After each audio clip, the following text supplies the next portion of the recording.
Hi everyone, it's Julia Harris. This is my youngest child. This is Barkley. He's 5 years old. He's a rescue Yorkie mix. I hope you don't mind that he has made a cameo appearance in this video. I would like to quickly tell you that Pet Loss: A Spiritual Guide was first published in 1997 by Llewellyn Worldwide out of Minnesota. I was 27 years old when this book was published. I'm now 54. For 28 years, Pet Loss: A Spiritual Guide has helped thousands of families and pet parents. I have the rights back for this manuscript, so it has now been published through Amazon, and you can get both the Kindle version and the paperback version. I have left links to both in the video description box under this video. In this video, we are going to be talking about guilt. I have had many pets during my lifetime. Cats and dogs mostly, but I've also had a rabbit, and when I was younger, I had an iguana. And there is tremendous guilt associated with pet loss, especially when a pet is diagnosed with a health ailment that we didn't know about until it was too late and too advanced, or if a pet has run away from home or was stolen, has a terminal illness, was injured accidentally. No matter our love, our protection, our watching over our loved ones, both human and animal, life will bring us situations where accidents or silent killers like cancer will creep into our lives and take our loved ones. Years ago, I had a Shih Tzu named Shelby, and she lived to be 14. But I didn't know that Shelby had advanced bladder cancer. She had been peeing in the house for probably 4 years before it was discovered. And I thought she just was being disobedient. I didn't punish her for peeing in the house. I bought pee pads, I laid the pee pads down, but I didn't stop to think that it could be a health problem. I just thought she didn't like peeing outside anymore. So here I spent 4 years putting pee pads down, which she did use, only to find out that when she started to pee and there was a little bit of blood in her urine, that she actually had a large bladder tumor that was cancerous. And by time the vet caught it, it was inoperable. And it wasn't but a couple of months after that, she had to be euthanized at home because the veterinarian said, there's no hope, there's nothing we can do, and she is suffering. Sometimes we have to make difficult but loving decisions for our family members. And yet we cannot help but to feel guilt. I'm going to read out of Pet Loss: A Spiritual Guide, Chapter 2, The Bereavement Process, which outlines the stages of grief and how to cope with each one, but we also delve a little deeper into some of the emotional struggles that we have during each of these stages of grief.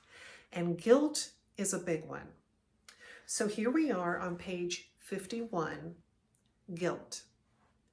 In intense bereavement, you may feel that you somehow failed an obligation to your pet. You may accuse yourself of personal inadequacy, feeling that you have failed to perform as well as you could have. Sometimes people actually feel that this perceived inadequacy caused their pet to die. Guilt is a psychological construct based on insecurity or a negative self-evaluation. It is a normal response to failing some duty or obligation. It is not the same as disappointment, but it is related to shame. And it is associated with failing at a level well within our competence. Scientific research and professional analysis conclude that guilt is a human emotion that is not observed in wildlife. In caring for an animal, you accept responsibility for all aspects of his or her life. You are completely responsible for your pet's nutrition, medical attention, quality of life, sexual status, playmates, whereabouts, and more. Your pet becomes dependent upon you, and you become emotionally dependent upon him or her. It is one of the purest give and take relationship forms. When your customary duties towards your pet cease to exist at his or her death, you may become the victim to your own mind, which creates a sense of guilt derived from the loss of responsibility and haunts you with the thought that those responsibilities were not carried out properly. Often, we are not able to control the circumstances in which our pet dies or is lost. When we have not been able to protect him or her, we come to believe we must have been able to do something but failed. If I had taken Penny out for her morning walk at the usual time, she would not have seen the cat, chased it into the road, and been killed. How could I have let this happen? That's a great example. Our pets' dependence often places us in a godlike role in their lives. Remember to recognize that you are still fallible, that despite your loving efforts, you are not capable of controlling fate and the random hazards of existence. In many cases, the feeling of guilt arrives in the earliest stages of mourning, after disbelief and anger. So powerful are these emotions that they can distort all attempts at objective thinking. Your mind pours forth the products of fantasy. I should have, I could have, and if only I had. You begin to feel that your actions or inactions were insufficient. People often strive for what we cannot reach and desire outcomes beyond our abilities and skill. We forget that we have no power over death, but our mind, fearing to acknowledge that death is a fact of life we must learn to accept, produces feelings of guilt to give us the illusion of control. Guilt is unfounded in grief, no matter the circumstances. Dwelling on how we could have prevented, postponed, or eased our pet's death only adds to our pain and does not help us towards resolution. I hope this reading has helped you come to terms with any guilt that you may feel about your pet. Guilt has no place in grief.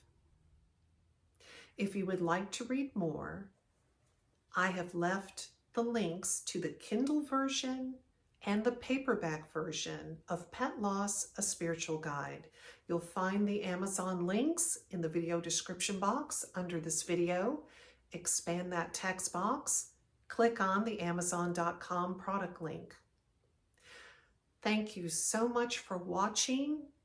You and your beloved pet are in my thoughts and prayers. Take care. Bye-bye.